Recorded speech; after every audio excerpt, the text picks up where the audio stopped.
Calling all shutterbugs and crop sensor champions, if you've ever glanced at a full-frame camera and thought, sure, but can it zoom in on a squirrel 3 postal codes away? Then you'll want to pay close attention. The rumor mill is buzzing, and all signs are pointing toward one name, the Nikon Z90. Hailed as the spiritual successor to the beloved Nikon D500 and teased as a potential baby Z9, the Nikon Z90 could be the APS-C mirrorless camera of 2025. But is it truly the king of crop sensors we've been waiting for, or just another overhyped piece of tech? Let's dig into the juicy details and find out.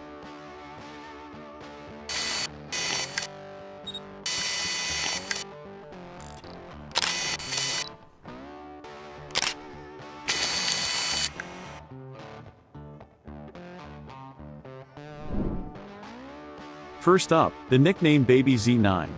Adorable? Absolutely. Confusing? Definitely. Nikon already dubbed the Z8 the Baby Z9, so what does that make the Z90? The Baby Z9? Or maybe the Z9 Lite? Either way, it's clear Nikon is leaning into the legacy of its top-tier mirrorless flagship and aiming to deliver professional-level power in a smaller, crop sensor package. And based on the early leaks and whispers, that nickname might be well-earned. According to the latest rumors, the Nikon Z90 could feature a 33-megapixel DX format sensor, placing it in direct competition with Canon's EOS R7 and its 32.5 megapixels. It's Nikon's cheeky way of saying, we see your megapixels, Canon, and we raise you 0.5. That seemingly minor difference could mean big things for detail-rich stills, especially when it comes to sports and wildlife photography. Imagine tracking a cheetah in full sprint or nailing the perfect shot of a bird mid-flight. The crop factor of APS-C gives you that added reach, and a higher resolution sensor ensures every feather and whisker is razor sharp. And if you're more of a backyard safari type, don't worry. The Nikon Z90 will likely be just as great for snapping 300 high-quality photos of your neighbor's cat doing yoga in the sun. Video performance is another area where the Z90 is rumored to shine. Spec leaks suggest it could shoot oversampled 4K at 60 frames per second, offering footage so sharp it could slice through stale bread. For slow-motion enthusiasts, there's talk of full HD recording at 120 or even 180 frames per second, which could transform everyday moments, like water drops falling or pets in mid-pounce, into cinematic marvels. This could make the Nikon Z90 an excellent hybrid option for creators who split their time between stills and video. Vloggers, YouTubers, and indie filmmakers should definitely keep an eye on this one. But it doesn't stop there. The Nikon Z90 might also boast high-speed burst shooting at 15 frames per second with the mechanical shutter and possibly 30 FPS with the electronic shutter. That kind of speed is ideal for capturing fast action, whether it's a kid's soccer game, motorsports, or simply trying to catch your dog mid-yawn without motion blur. For sports and wildlife photographers, this would be a game-changing spec, letting them fire off dozens of frames per second to ensure they never miss the perfect moment. Let's not forget about image stabilization, a make-or-break feature for many shooters. The Z90 is rumored to offer up to 6 stops of in-body image stabilization. That's a serious level of forgiveness for shaky hands, especially for those fueled by a steady stream of coffee. For reference, Canon's R7, a direct rival in the APS-C space, does not have IBIS. If Nikon includes this feature, it's not just a spec boost, it's a direct challenge to Canon's dominance in the enthusiast crop sensor market. Now onto the ergonomics and design. The Z90 is expected to feature a 3.2-inch tilting touchscreen rather than a fully articulating flip-out screen. While vloggers may lament the lack of a flippy screen, many photographers will appreciate the simplicity and sturdiness of a tilt-only design. It keeps things less bulky and reduces moving parts, which some prefer for durability and usability in field conditions. Flip screens are divisive, much like pineapple on pizza, you either love them or start a passionate online debate about their merits. When it comes to storage, the Z90 could offer dual card slots, one for CF Express Type B and another for SD cards. This dual-slot approach gives users the best of both worlds. The CF Express slot delivers blazing fast write speeds, ideal for high-resolution burst shooting and 4K video, while the SD slot provides a more affordable, widely available backup option. It's Nikon's way of saying, here's something for the pros and something for everyone else. But there's one question still hanging in the air: will the Nikon Z90 have a stacked sensor?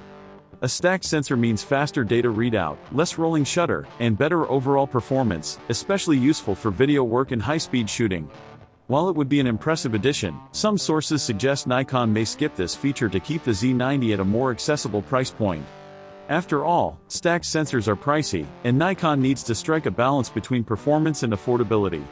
So don't be surprised if the Z90 lands somewhere between premium enthusiast and ProLight, priced in the range of a very painful impulse buy.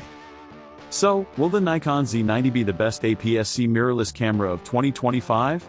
It's too early to declare a winner, but if even half these rumored specs prove accurate, Nikon might have a serious contender on its hands. Whether you're a wildlife shooter, a hybrid content creator, or just someone who wants incredibly detailed photos of their pet rabbit mid-jump, the Nikon Z90 could be the crop sensor powerhouse you've been waiting for. And if Nikon doesn't deliver? Well, we'll all be back here in a few months, dissecting what went wrong and dreaming up the next baby Z9. Until then, keep your batteries charged and your credit cards nervously twitching. Meanwhile, there's another Nikon camera making waves, the rumored Nikon Z6V. This potential new entry in the Z6 lineup is being dubbed the Cine Edition, and it could be a game-changer for hybrid shooters and indie filmmakers. Think of it as Nikon's attempt to bridge the gap between mirrorless photography and high-end cinema production, with a rumored design and spec sheet that fuses pro-level features with a price that's reachable. First off, forget the traditional DSLR-style form factor. The Nikon Z6V is rumored to feature a modular, cinema-style design. Gone is the EVF, replaced with a clean, streamlined body ideal for use with gimbals, external monitors, and full cinema rigs. It's not just about looking the part, the Z6V is expected to come with a magnesium alloy build, integrated ventilation, and internal cooling fans for long shooting sessions. In other words, this camera won't overheat when you're pushing it to its 6K limits. Mounting options are also a priority. The Z6V is said to be loaded with multiple 1/4-20 mounting points, allowing for extensive rigging, whether you're attaching monitors, microphones, or follow focus systems. The grip has reportedly been redesigned for better ergonomics, with features like a dedicated ISO dial, front control wheel for aperture or ND adjustments, tally lights, and more. It's clear Nikon is taking a filmmaker-first approach here. Under the hood, the Z6V could house the same 24.5 MP partially stacked CMOS sensor as the upcoming Z6 III. That means 3.5x faster readout speeds than its predecessor, the Z6 II. Expect full-width 6K RAW up to 60 FPS and a 14-bit electronic shutter synced at 1/60th of a second. For still shooters, there's reportedly 20 FPS in RAW and 60 FPS in JPEG mode, plenty of speed for hybrid shooters looking to capture both motion and moments. If the rumors pan out, 2025 could be a massive year for Nikon. With the Nikon Z90 potentially redefining APS-C power and the Z6V aiming to shake up the hybrid cinema market, Nikon seems ready to flex in all directions. Stay tuned, and keep your gear wishlist open.